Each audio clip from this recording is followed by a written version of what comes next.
Hello दोस्तों, welcome to zero IS में आपका स्वागत है दोस्तों। तो यूपीएससी प्रीलिम्स 2025 के लिए हम लोग जो है टारगेट बैच स्टार्ट किए हैं फ्री ऑफ कॉस्ट यूट्यूब पे।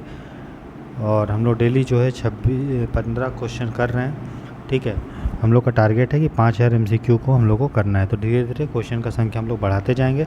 इस कोर्स को प्रेजेंट कर रहा हूँ मैं दोस्तों। मेरा नाम राहुल बनवाल है। मैं EPFO में एक सिलेक्टेड ऑफिसर हूँ। साथ ही साथ मैंने यूपीएससी का मेंस 2024 में दिया है। इस बार फॉरेस्ट सर्विस का भी मेरा मेंस है, ठीक है, आपका नवंबर में।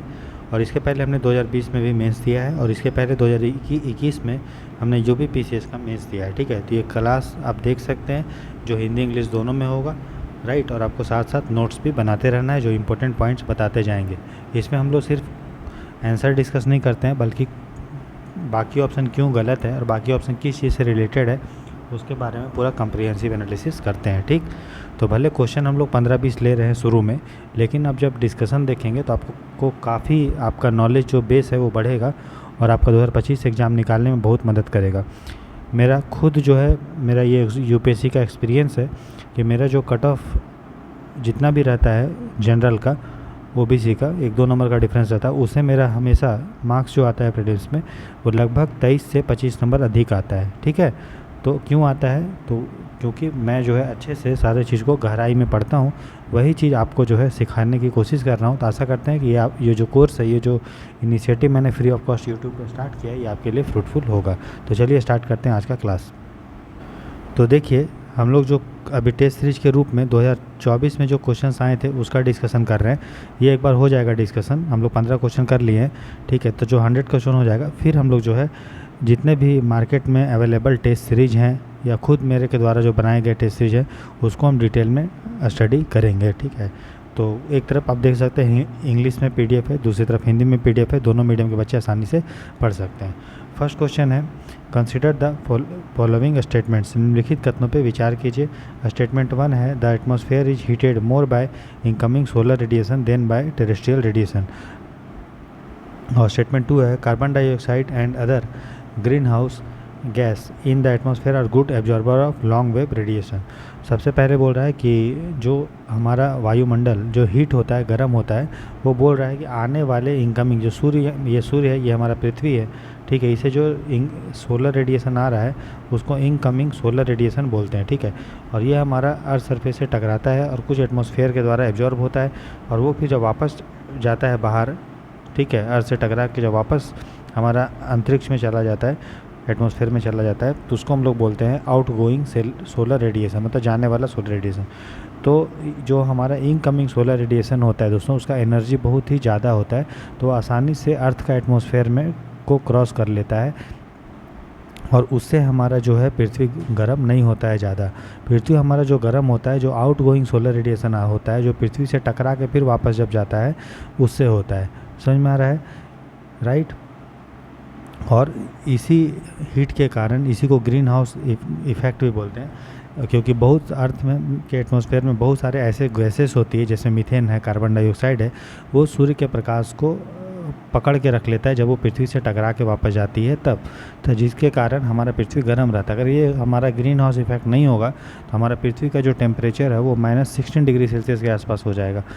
ठीक है, मतलब वो जम जाएगा, ठंडा हो जाएगा बहुत, है ना, और हम लोग नहीं रह पाएंगे। इसलिए ग्रीन हाउस इफेक्ट होना बहुत ही ज़रूरी है। लेकिन बहुत ही ज़्यादा जब कार्बन डाइऑक्साइड ये सब या और भी ग्रीन हाउस गैस बढ़ जाते हैं तो पृथ्वी गर्म और ज़्यादा हो जाता है। ठीक है, समझ में आया, जो नुकसान होता है। इसलिए एक बैलेंस होना बहुत ही ज़रूरत है, और इसके लिए हमारे पास पृथ्वी का खुद का अर्थ का सिस्टम है जिसको बोलते हैं हीट बजट।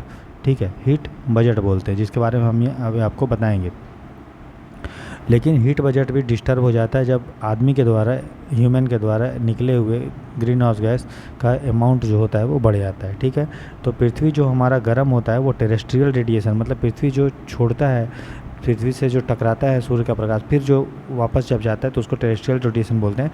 तो उससे हमारा पृथ्वी ज़्यादा गर्म होता है, और इनकमिंग सोलर रेडिएशन जो सूरज से आता है स्टार्टिंग में, उससे कम गर्म होता है। ठीक है, लेकिन इसमें उल्टा बोला है कि हमारा एटमॉस्फेयर जो है, वायुमंडल जो है, वो इनकमिंग सोलर रेडिएशन से ज़्यादा गर्म होता है, टेरेस्ट्रियल से कम होता है। तो ये हमारा गलत है।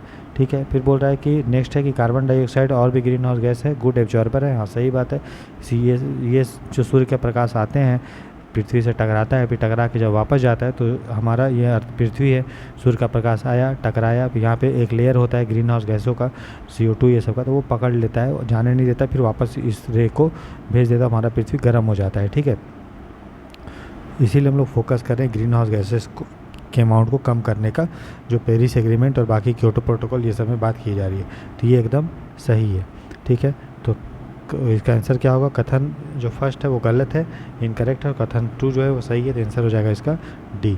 ठीक है, अच्छा अगर हीट बजट के बारे में बात करेंगे तो आपका NCERT में आप देखिएगा जो हमारा पेज नंबर 68 और 69 NCERT का जो बुक है क्लास 11th का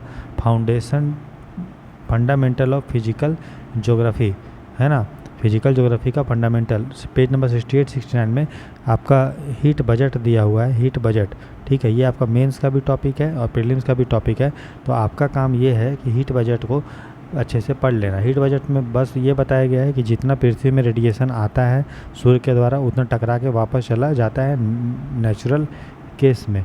ठीक है, मतलब जितना शॉर्ट वेव मतलब हाई एनर्जी, जितना भी वेवलेंथ कम होता है उतना ज़्यादा एनर्जी होता है, क्योंकि एनर्जी बराबर होता है hc/λ।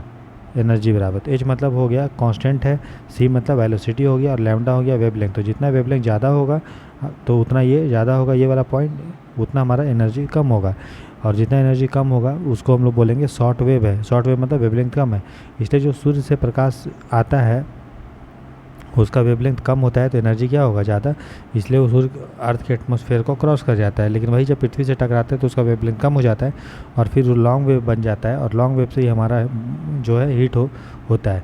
तो जो इनकमिंग सोलर रेडिएशन आ रहा है और जो आउट गोइंग सोलर रेडिएशन जा रहा है, इन दोनों में बैलेंस होना चाहिए, दोनों बराबर होना चाहिए, उसी को हीट बजट बोलते हैं। तो पेज नंबर 68-69 में जो आपका क्लास 11th का NCERT है फंडामेंटल ऑफ फिजिकल ज्योग्राफी, उसमें ये दिया हुआ, एक बार आप उसको रीड कर लीजिएगा। ठीक है, तो क्वेश्चन नंबर जो है इसका आंसर हो जाएगा D।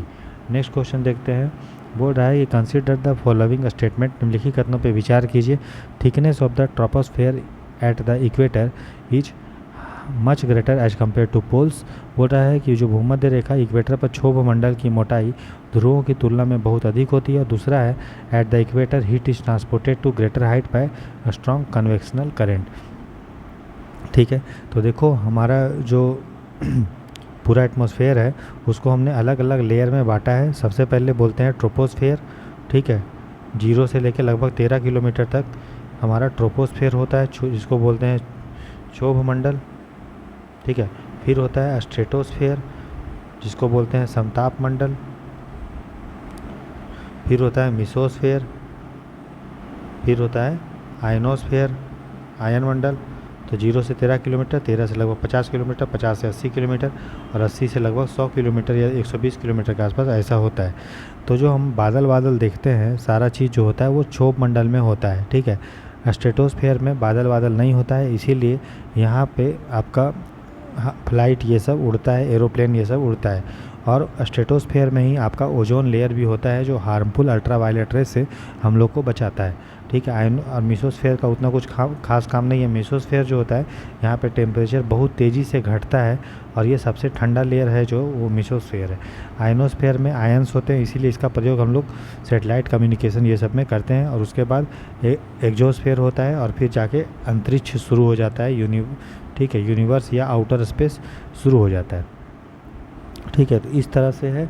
तो हमारा जो ट्रोपोस्फेयर है, तो ट्रोपोस्फेयर में अब अगर हम टेम्परेचर का डायग्राम बनाएंगे तो टेम्परेचर जो होता है ट्रोपोस्फेयर में, जैसे जैसे ये हाइट है, ठीक है, जैसे जैसे हाइट है वो आपका घटेगा टेम्परेचर। ठीक है, ये ट्रोपोस्फेयर का ग्राफ है। ठीक, मतलब जितना ज़मीन पे होगा उतना आप गर्म होगा, जैसे जैसे आप हाइट में जाओगे, अल्टीट्यूड बढ़ाओगे, वैसे वैसे टेम्परेचर घटेगा। स्ट्रेटोस्फेयर में फिर बढ़ने लगता है। ठीक है, स्ट्रेटोस्फेयर में जैसे जैसे जैसे हाइट आएगा टेम्परेचर वैसे बढ़ने लगेगा। ठीक है, ये हाइट है, ठीक है, और ये टेम्परेचर है। तो टेम्परेचर देख रहे हो यहाँ जाने के बाद इधर बढ़ रहा है, ये है आपका स्ट्रेटोस्फेयर का, ठीक है, और ये है आपका ट्रोपोस्फेयर का, क्षोभ मंडल का। फिर मेसोस्फेयर बहुत ही ठंडा होता है, टेम्परेचर बहुत तेज़ी से घटता है, इसलिए सबसे कम टेम्परेचर इसी का है, मेसोस्फेयर का, है ना। ये हो गया मेसोस्फीयर, ठीक। और फिर एक्सोस्फीयर का टेम्परेचर बढ़ता है, ट्रोपोस्फीयर से टू मेसोस्फीयर, फिर आयोनोस्फीयर या थर्मोस्फीयर जो भी बोलिए, ठीक है, वो आपका टेम्परेचर फिर बढ़ने लगता है। तो इस तरह से ये टेम्परेचर और हमारा जो एटमॉस्फेयर है उसका लेयर का अरेंजमेंट है टेम्परेचर के अकॉर्डिंग, ठीक है। तो ये हो गया हाइट के अकॉर्डिंग। लेकिन वही अगर हम जाएं आपका इक्वेटर से पोल की तरफ, तो आपको पता है इक्वेटर से जैसे जैसे हम पोल जाते हैं तो ही आपका सूर्य का प्रकाश जो होता है वो तिरछा होता है। तो जिसके कारण हमारा जो एटमॉस्फेयर होता है वो गर्म कम होने लगता है जब हम पोल की तरफ जाते हैं तो, ठीक है। इक्वेटर में टेम्परेचर ज़्यादा होता है, पोल में कम होता है।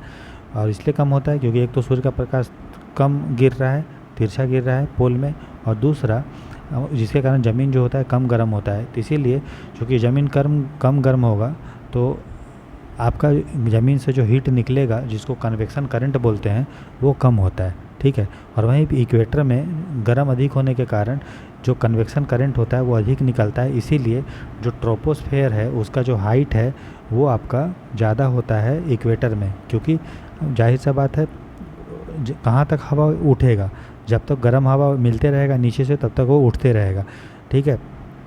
तो इक्वेटर में गर्म हवा नीचे मिलते रहता है सूर्य का प्रकाश के कारण, तो उसके बाद ज़मीन गर्म होते रहती है और हवा लंबी हाइट तक जाता है, ठीक है। इसीलिए, और जबकि पोल में जो होता है हाइट कम हाइट तक जाता है, इसलिए ट्रोपोस्फेयर का जो हाइट है वो इक्वेटर में ज़्यादा होता है और पोल में कम होता है, ठीक। समझ में आ गया? तो ये सारा याद रखिएगा। तो जो अगर हम बात करें ट्रोपोस्फेयर का हाइट जो आपका इक्वेटर पे होता है वो लगभग 13 किलोमीटर के आसपास होता है, और पोल में अगर हम बात करेंगे तो 8 किलोमीटर के आसपास होता है। क्यों होता है मैंने आपको बता दिया, क्योंकि स्ट्रॉन्ग जो है कन्वेक्शन करंट होता है उसके कारण ये होता है, ठीक है। स्ट्रॉन्ग जो आपका संवहनीय धाराएँ होती है, ठीक है, उसके कारण होता है, ठीक। चलो, तो ये मतलब सही है। और ये सही है, ठीक है। मोटाई अधिक होती है, और क्यों होती है? क्योंकि कन्वेक्शन करंट के कारण होता है, ये बता दिया। तो आंसर क्या होगा कि दोनों स्टेटमेंट और कथन और एक और दो दोनों सही है, और कथन 2 का कथन 1 जो है सही व्याख्या करता है, ठीक है। क्लियर? तो ये हमको याद रखना है। जैसे जैसे आप ट्रोपोस्फेयर में ऊपर जाते जाओगे, ठीक है, तो देखो, तो इस लेयर को बोल देते हैं ट्रोपोस क्या बोलते हैं इसको? ट्रोपोपोज। पोज मतलब होता है वो अब रुक चुका है, इसको बोलते हैं स्ट्रेटोपोज, PAUSE, ठीक है। फिर ये हो गया मीसोपोज, ये हो गया आइनोस्पोज, ठीक है। तो ट्रोपोस्पोज का अगर हम बात करेंगे ट्रोपोपोज का, तो ट्रोपोपोज का जो टेम्परेचर होता है, ठीक है, इक्वेटर के ऊपर जो ट्रोपोस्पोज का टेम्परेचर होता है इक्वेटर के ऊपर, वहाँ पे होता है -80 डिग्री सेल्सियस। वहीं पोल पे जो होता है वो होता है -45 डिग्री सेल्सियस। तो याद रखना है कि ट्रोपोपोज में जो टेम्परेचर होता है इक्वेटर के पास वो -80 डिग्री सेल्सियस होता है, और पोल के पास जो होता है वो -45 डिग्री सेल्सियस होता है, ठीक है। तो ये हमारा क्वेश्चन नंबर 2 जो है वो आपका ख़त्म हो गया, ठीक है। अब अगर हम क्वेश्चन नंबर 3, अभी हम लोग ज्योग्राफी का क्वेश्चन कर रहे हैं, ठीक है। क्वेश्चन नंबर अगर हम 3 की बात करेंगे तो बोल रहा है कंसिडर द फॉलोइंग स्टेटमेंट, ठीक है। निम्नलिखित कथनों पे हमको विचार करना है, ठीक है। तो एक है pyroclastic debris, S and dust, sulphur और नाइट्रोजन का कंपाउंड। तो जब बोल रहा है कि ये ज्वालामुखी खंडास्मी, मतलब ज्वालामुखी जब निकलता है तो उसके साथ बहुत सारा मटेरियल निकलता है जिसको हम लोग ज्वाल खंडास्मी बोलते हैं, पत्थर उत्थर का टुकड़ा उकड़ा, कंकड़ पत्थर, ये सब, ठीक है। तो बोल रहा है क्या क्या निकलता है। देखो, ये वोल्केनो होता है, वोल्केनो से निकलता क्या है? मैग्मा। और मैग्मा जब जब सरफेस पे आ जाता है तो उसको हम लोग क्या बोल देते हैं? लावा बोलते हैं। ये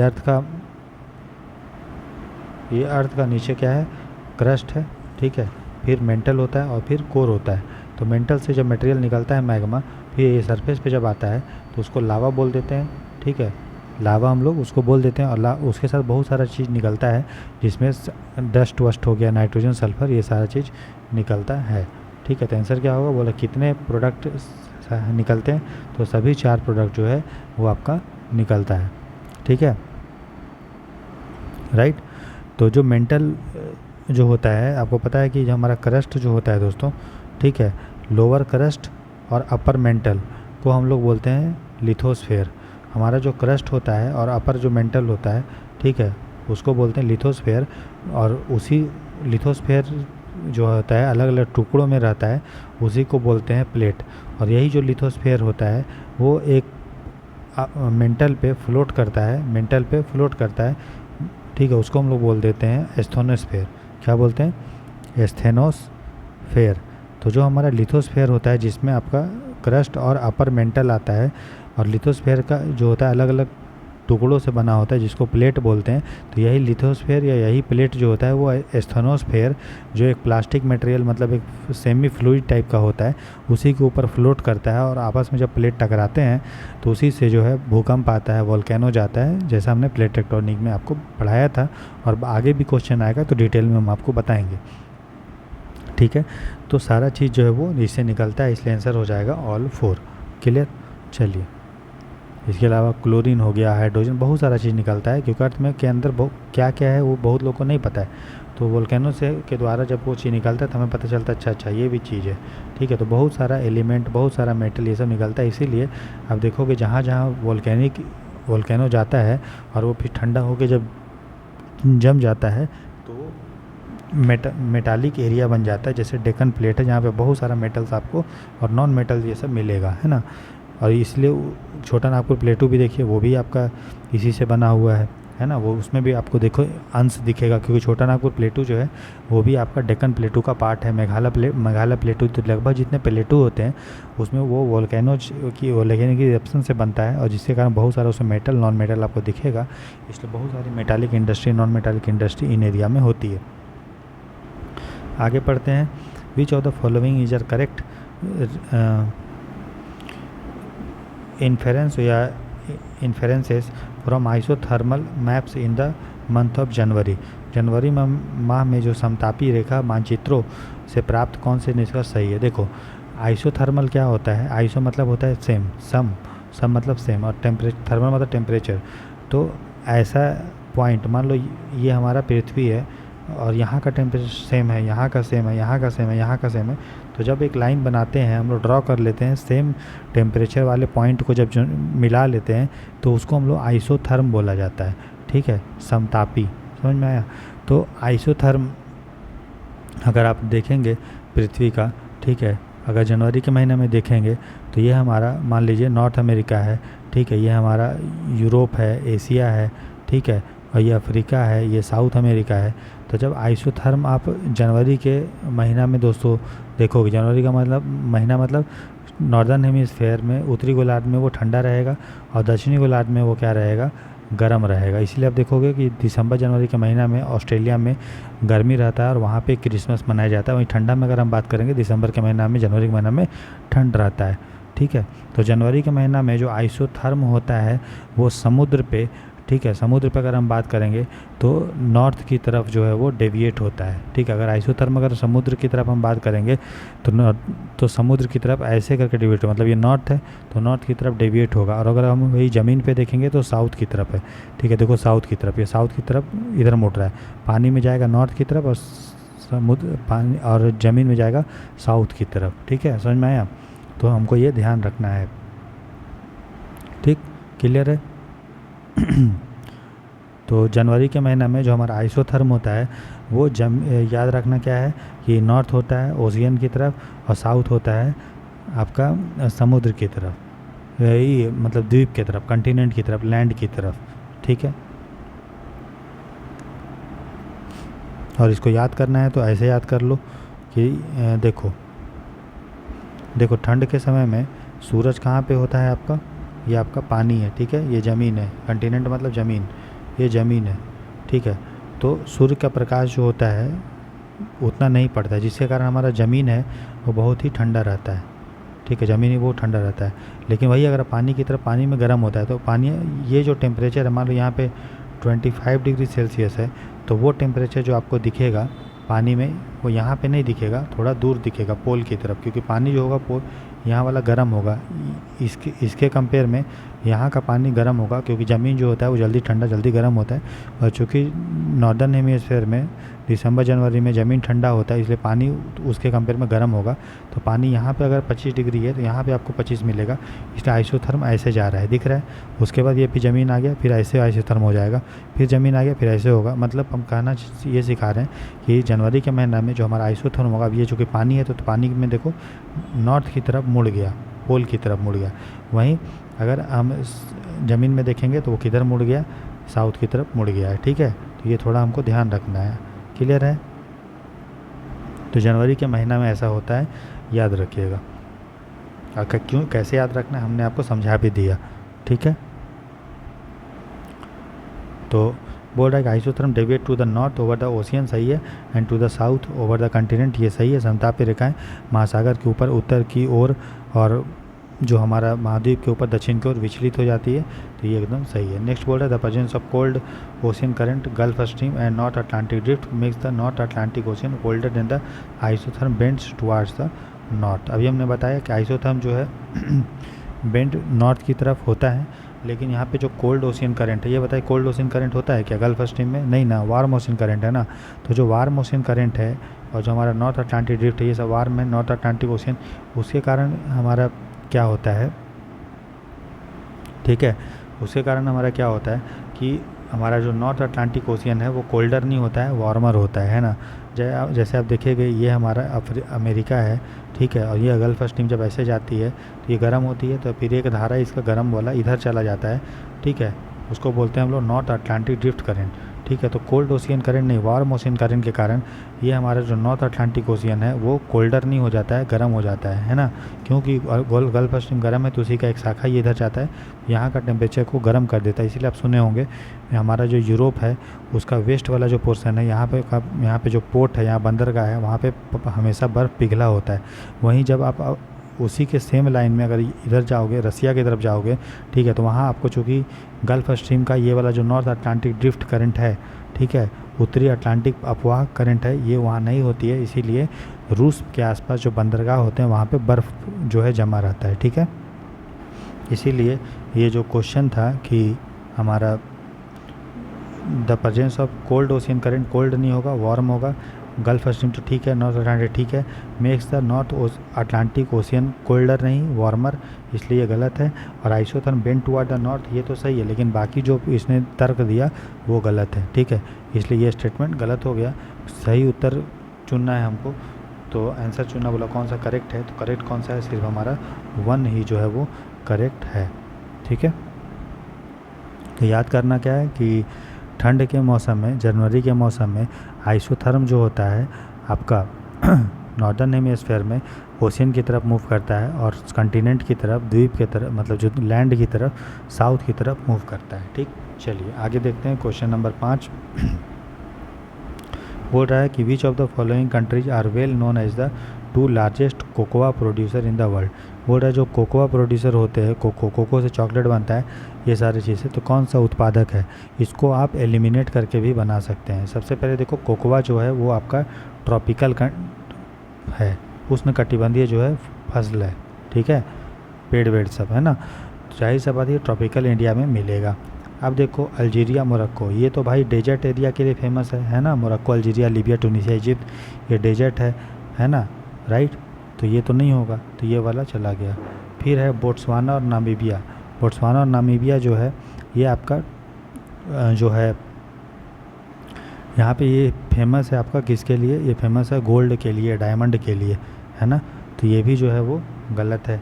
अब देखो घाना और आइवरी डी कोस्ट है, ये आपका ट्रॉपिकल के पास है ना, यहीं से आपका ये जो है इक्वेटर ही हो गया, अगल बगल क्रॉस करती है, इसका मतलब ये सही है, ठीक। तो हो गया, आंसर हमारा मिल गया। तो ये हमारा आइवरी डी कोस्ट और घाना हो गया। अब घाना का आपने पता है कोई चॉकलेट वॉकलेट बहुत सारा फेमस है, ठीक है, और अच्छा क्वालिटी का वहाँ पे जो है आपको चॉकलेट है ये सब मिलता है, ठीक है, नाइजीरिया में, कैमरून में, ठीक है, आइवरी डी कोस्ट, घाना, ये सारे चीज़ में, ठीक है, राइट। तो इक्वेटर के आसपास ये सब मिलता है।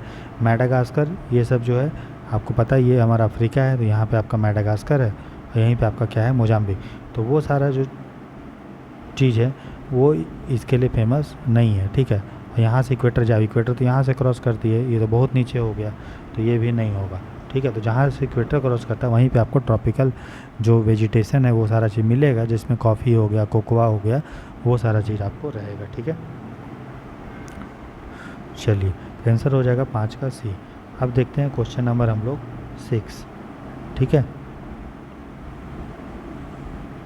बोल रहा है कि with reference to the Himalayan rivers joining the Ganga downstream of Prayagraj from west to east, ठीक है।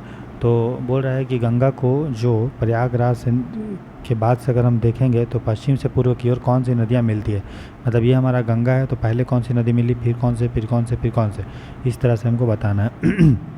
अगर आपको पता होगा कोसी नदी जो है ये बिहार में फेमस है ना, इसको बिहार का दुख भी, सौरव बिहार भी बोला जाता है। इसका मतलब कोसी नदी सबसे लास्ट में मिलती होगी, है ना, क्योंकि बिहार के बाद क्या पड़ेगा, बंगाल।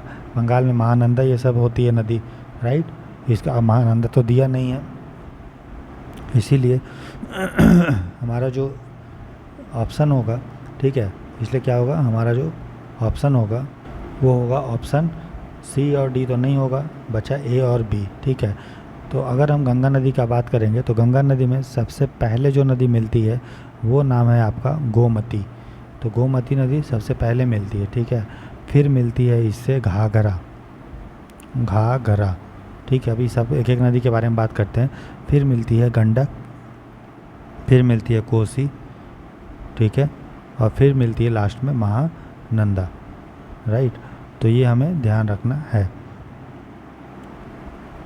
तो आंसर क्या होगा, गोमती, घाघरा, गंडक, कोसी, ठीक है। आंसर क्या हो जाएगा ये। अब देखो अगर हम बात करेंगे एक एक करके सब नदी के बारे में बात करते हैं।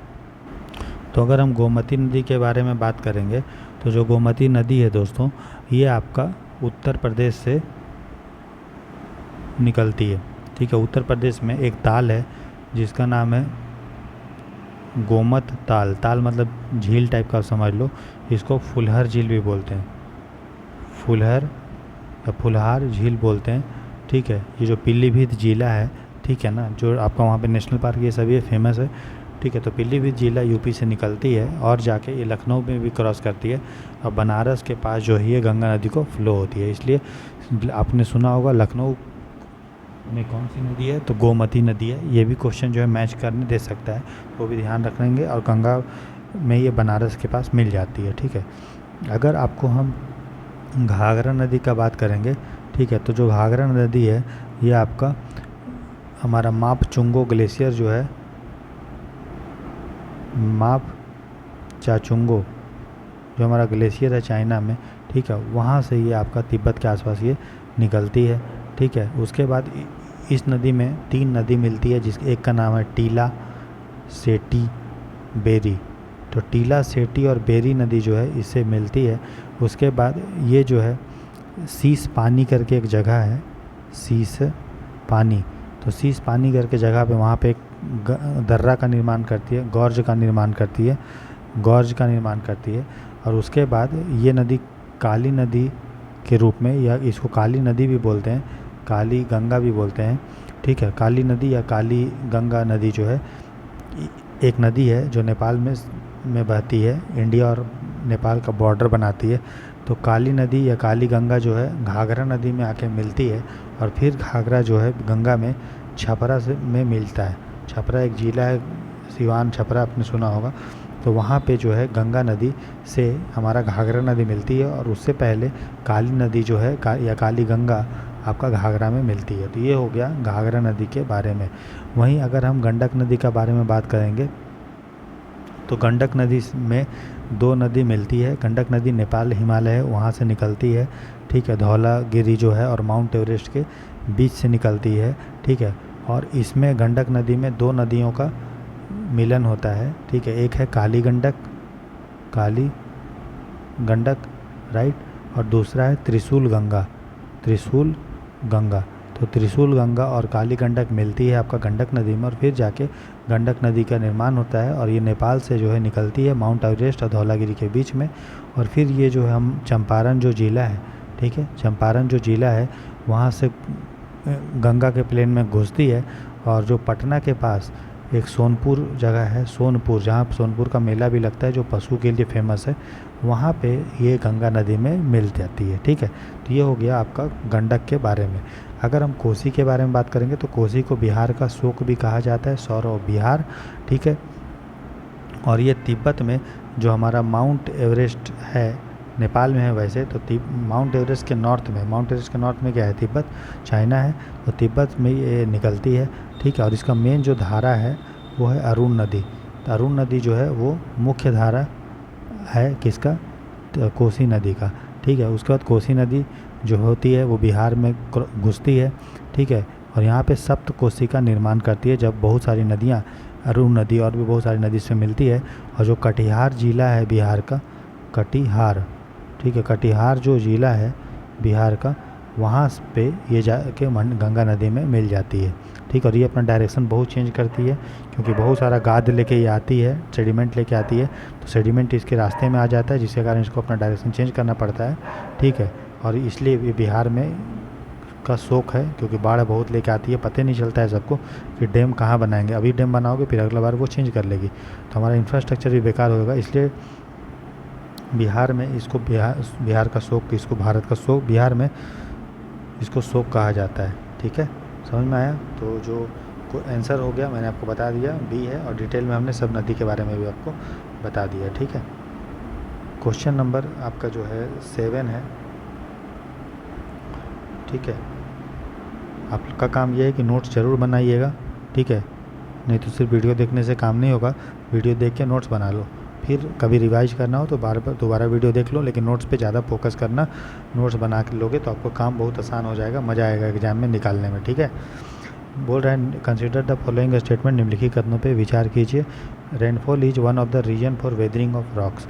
बोल रहा है वर्षा जो होता है वो एक कारण हो सकता है आपको क्या करने के लिए, हमारा वेदरिंग के लिए, ठीक है, अपक्षय के लिए। तो नॉर्मल बात है, चट्टान का अपक्षय में जो होता है बहुत बड़ा रोल होता है, बहुत सारे चीज़ का इसमें आपका वेदरिंग भी आता है। अभी हम पढ़ेंगे कितने टाइप का वेदरिंग होता है, ठीक है।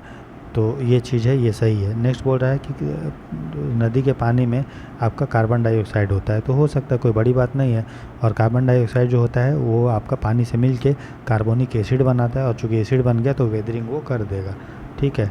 तो ये भी सही है, दोनों सही है। तो एक्सप्लेनेशन सही भी है और करेक्ट कथन जो आप, अच्छा एक और देखते हैं ये क्या बोल रहा है कि river water content atmospheric oxygen, इसमें एटमॉस्फेरिक ऑक्सीजन भी होता है, तो ये भी हमारा सही है, ठीक है। तो कथन 2 और 3 दोनों सही है, और इसका करेक्ट एक्सप्लेनेशन भी कर रहा है, तो आंसर हो जाएगा हमारा ऑप्शन ए, ठीक है। समझ में आया? तो देखिए जो वेदरिंग होता है वो अलग अलग टाइप का होता है, फिजिकल वेदरिंग होता है, केमिकल वेदरिंग होता है, और बायोलॉजिकल वेदरिंग होता है, ठीक है। तो अगर हम बात करेंगे केमिकल वेदरिंग का, तो इसमें कुछ केमिकल्स के द्वारा वेदरिंग होता है। और केमिकल वेदरिंग जो होता है, केमिकल हमारा जो वेदरिंग होता है, रासायनिक जो आपका अपरदन बोलते हैं इसके ना हिंदी में, इसको बोलते हैं अपक्षय। तो रासायनिक जो अपक्षय होता है वो अलग अलग टाइप का होता है।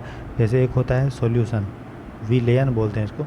इसमें बहुत सारे मिनरल जो होता है वो पानी में घुल जाता है, और फिर उस मिनरल में एसिड वेसिड होता है, ठीक है, वो पानी में एसिड होता है तो वो मिनरल को घोल देता है और उसको तोड़ थाड़ देता है, ठीक है। समझ में आया? जैसे लाइम स्टोन ये सब जो है वो सॉल्यूशन के कारण ही टूटता है। लाइम जो चूना पत्थर होता है उसका वेदरिंग होता है वो सॉल्यूशन के कारण ही होता है, पानी में जब एसिड वेसिड रहता है तो मेनली जो कार्बोनेट जो मिनरल्स होता है वो। दूसरा वेदरिंग का एग्जाम्पल है, मतलब टाइप्स है केमिकल वेदरिंग का, उसको रासायनिक वेदरिंग का, उसको ऑक्सीडेशन बोलते हैं, ऑक्सीकरण बोलते हैं। तो डिजॉल्व जो ऑक्सीजन होता है, घुलनशील ऑक्सीजन जो होता है वो हमारे वर्षा में होता है, रेन वाटर में होता है, ठीक है। और जैसे ही मतलब एटमॉस्फेयर के कांटेक्ट में आता है तो पानी जो में हमारा ऑक्सीजन घुल जाता है।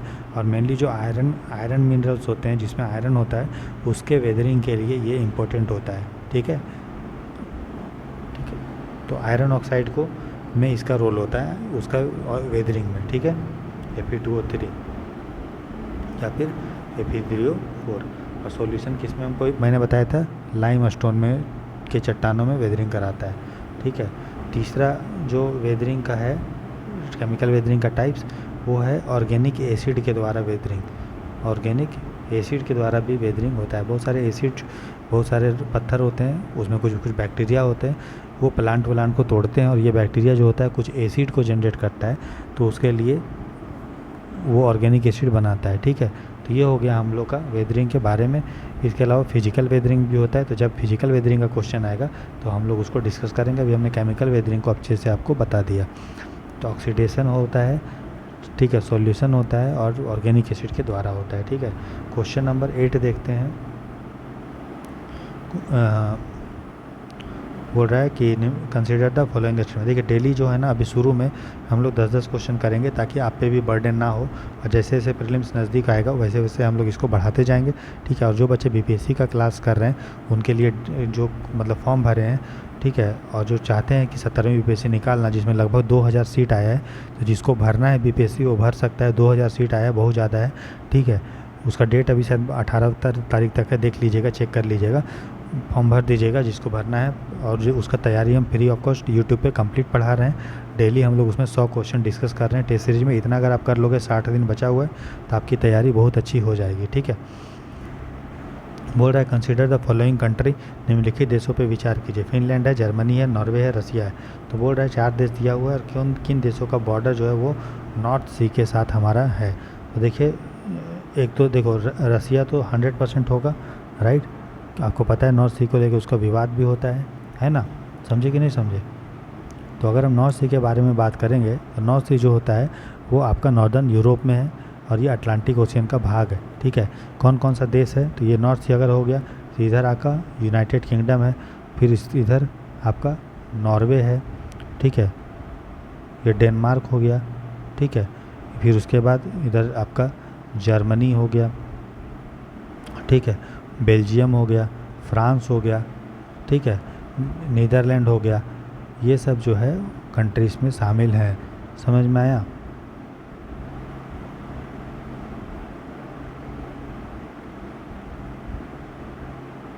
और जहाँ तक रही बात आपका जो है इसका, किसका बात बोल रहा हूँ मैं, रूस का।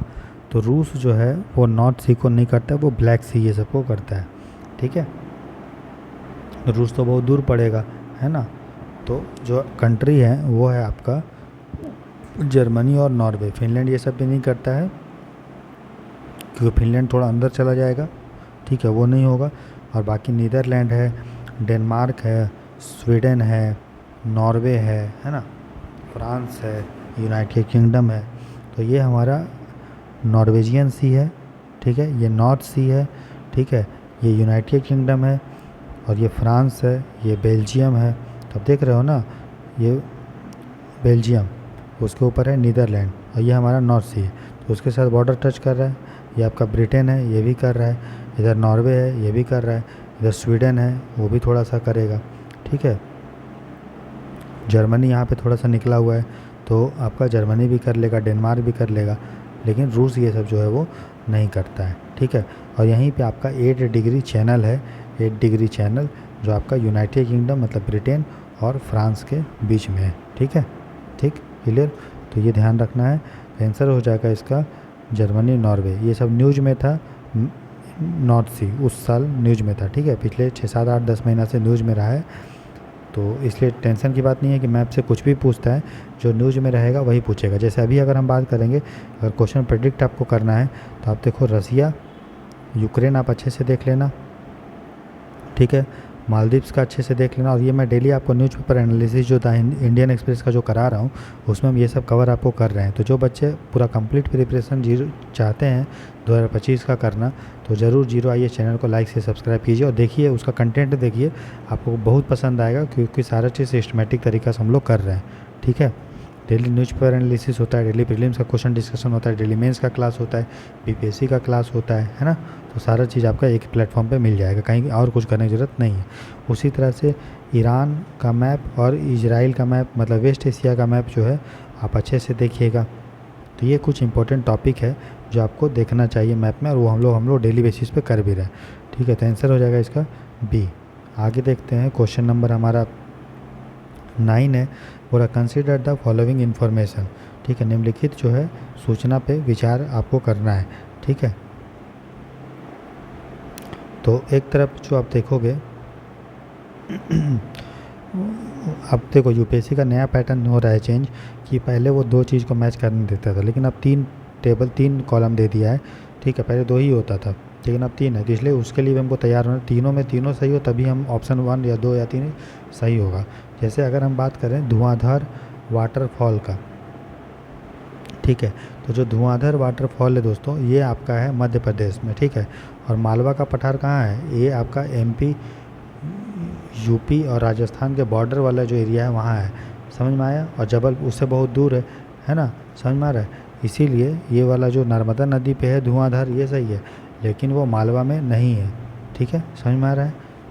ये आपका जबलपुर के आसपास है और जबलपुर मालवा में नहीं है। मालवा तो आपका ये हो गया ना, जहाँ पे राजस्थान, एमपी और यूपी टच करता है, ठीक है, तो वो तो गलत है, समझ में आया। ये आपको ध्यान देना है,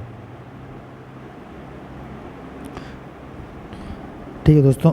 तो ये सही है कि धुआंधार जो है हमारा वो आपका मालवा में नहीं है, ठीक है, नर्मदा नदी पे है, ठीक है, और ये जबलपुर में है, जो आपका महाकोशल क्षेत्र में आता है, महाकोशल क्षेत्र में आता है, ठीक है, जो मालवा में नहीं आता। मालवा जो होता है वो आपका एमपी, यूपी और राजस्थान के बॉर्डर पे आता है, वहाँ जहाँ तीनों टच करता है। जैसे ये हो गया यूपी, ये हो गया एमपी, ये हो गया राजस्थान, तो जहाँ पे तीनों टच करेगा ये आपका मालवा का पठार कहलाता है, ठीक है, ये थोड़ा ध्यान रखना है हमें।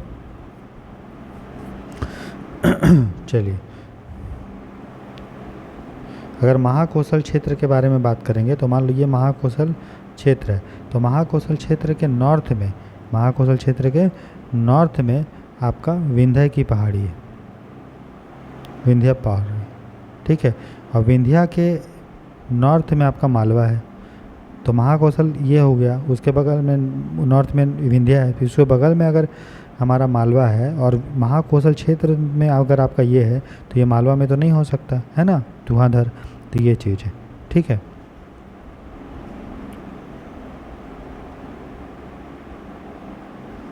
तो ये इसलिए पहला जो है वो गलत है।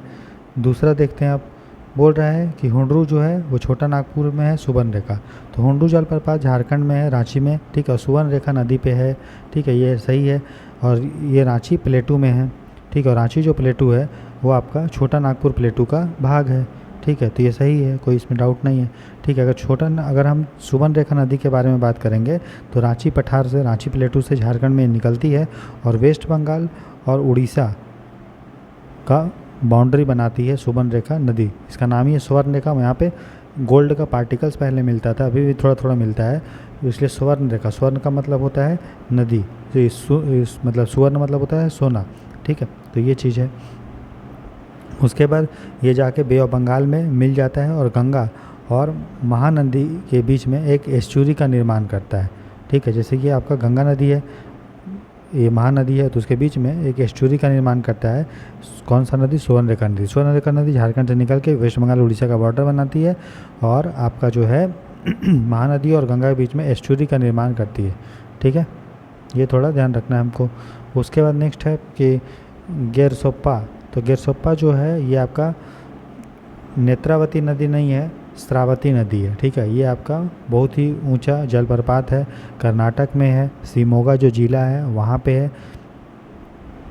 इसको गेरसोप्पा जलप्रपात भी बोलते हैं, इसको गेरू सोप्पा भी बोलते हैं, इसको जोगाड़ा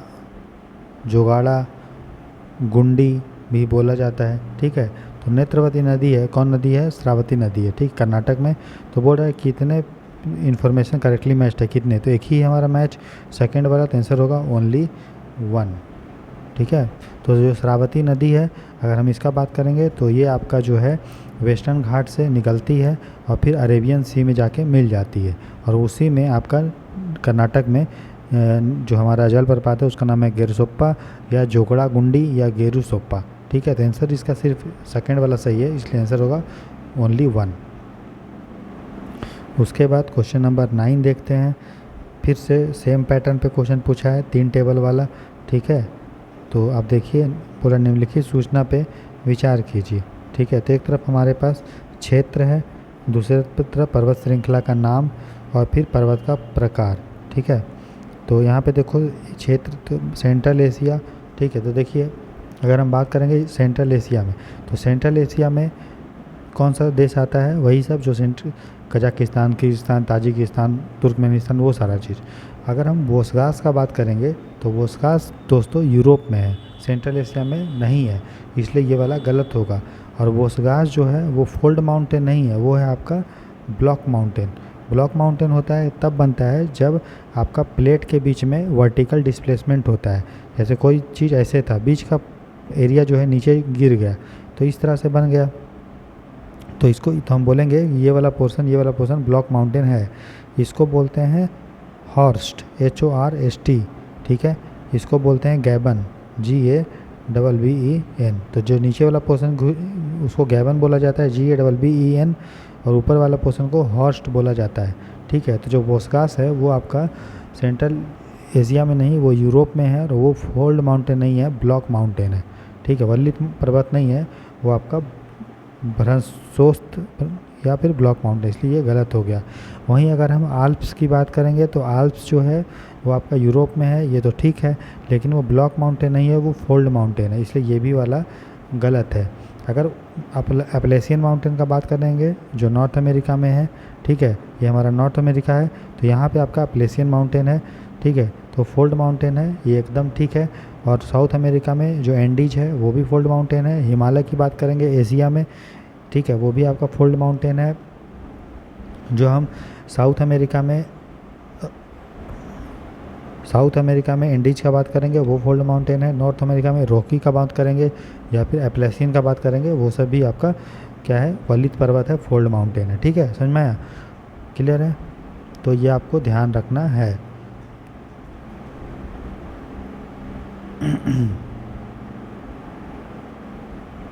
नेक्स्ट पढ़ेंगे को, तो क्वेश्चन नंबर बोला कितने पेयर सही हैं, तो 2 पेयर हमारा सही है, ठीक है, तो ओनली 2 हमारा सही होगा, ठीक है।